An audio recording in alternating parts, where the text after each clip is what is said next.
Imo w'Imana bagakuraha bagiyemeza ibikorwa bikomeye byari gutuma banabura ubuzima.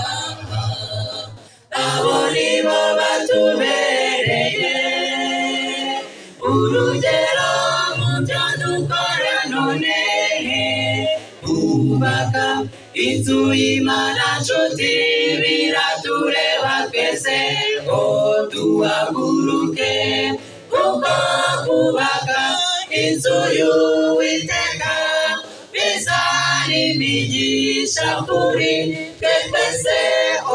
Mbega amahirwe tugeze mu ijuru, twishimye haleluya dushimira Imana, kuko kubaka inzu y'Uwiteka bizana imigisha kuri twe twese.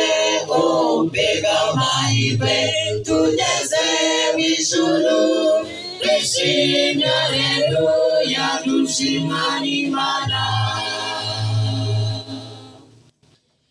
Yosuwa nawe yabaye intwari mu kurwanira ishyaka aranesha.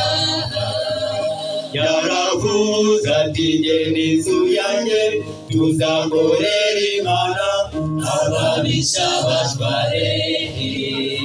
Maze yubaka igicaniro azamura ibendera ry'Uwiteka.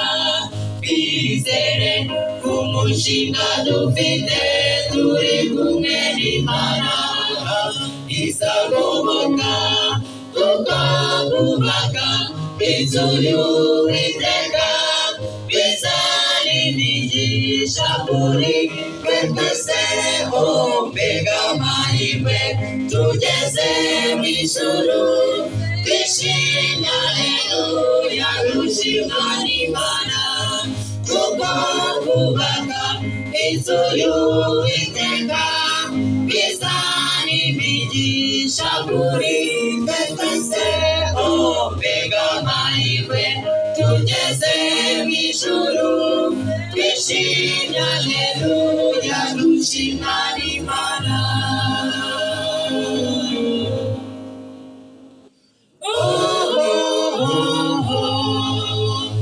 Uko twiyubakira amagorofa, twishimira ubutunzi dufite,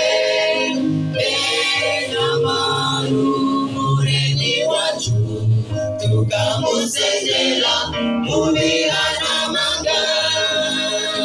Nimuze twese duhagurukire kubaka inzu y'Imana yera,